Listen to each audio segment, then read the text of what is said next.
Okay, in this lecture module, is recording now, we're going to talk about classical versus modern central bank theory and practice as lender of last resort.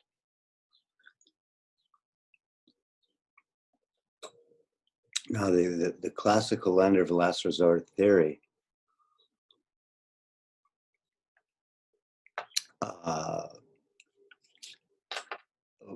was done by Walter Bagehot in his book Lombard Street, 1873. Lombard Street would be the Wall Street of England at the time, or at the Wall Street of England at the time, 1873, about the same time as the marginal revolution in economics. And Bagehot was the editor of The Economist magazine. I'm not sure if he was the founding editor, but he was the editor at one time. Walter Bagehot. And there's been a recent book about him as like the ultimate Victorian or something like that. During the Victorian era representing those ideals. I don't know a lot about that. So let's look at classical versus modern central bank theory and practice. So again, Bagehot is a classical liberal. So he starts in his Lombard book. Let's assume we're stuck with the central bank. So we're stuck with the central bank. The Glorious Revolution of 1689 separates the finances of the church and the state in England. So now the state has to raise their own money. And so then they have central bank to help them do that. So then Bagehot then says, okay, we're stuck with the central bank. What should the central bank do during times of crisis? Well, central banks act as the lender of last resort in times of crisis. So Bagehot's classical liberal idea was if an institution, if a bank, a commercial bank, a private bank has liquidity problems, not bankruptcy problems. Today, we're bailing out bankrupt firms, not even just banks, but if a commercial bank has liquidity problems, not bankruptcy problems, then the central bank should introduce liquidity into the market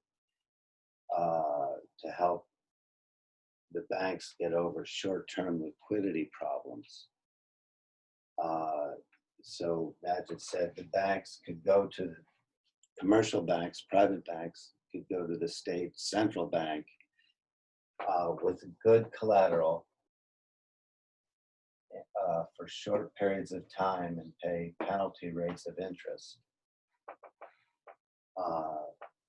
And then we can juxtapose that with what's happening today, where for the last 10 years, we've had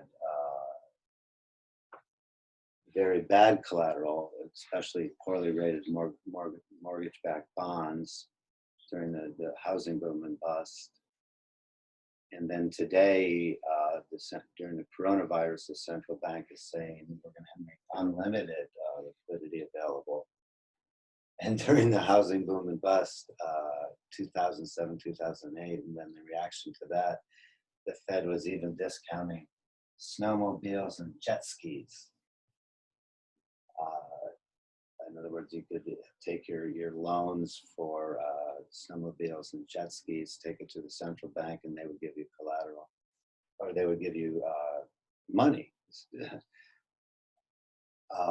And so it would be for short periods of time, where today we've had easy money for more than 10 years, and even more so now under the coronavirus, where the central bank is now saying unlimited liquidity.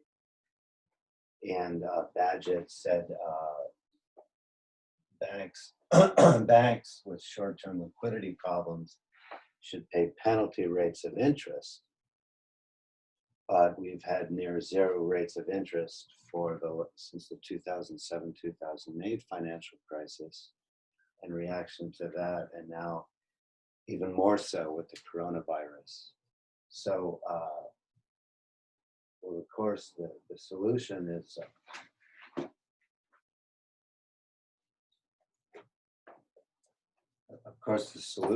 is free banking and competition in currency, like Hayek argued for.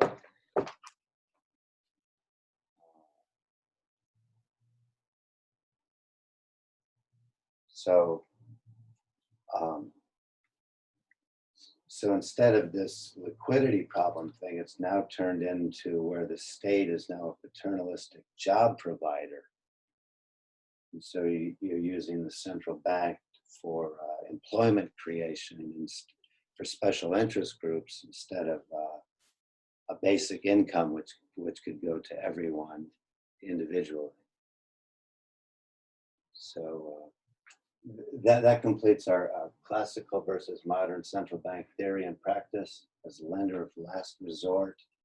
The central bank, if we're stuck with one, should step in to provide liquidity based on these conditions, not on these conditions. Thank you.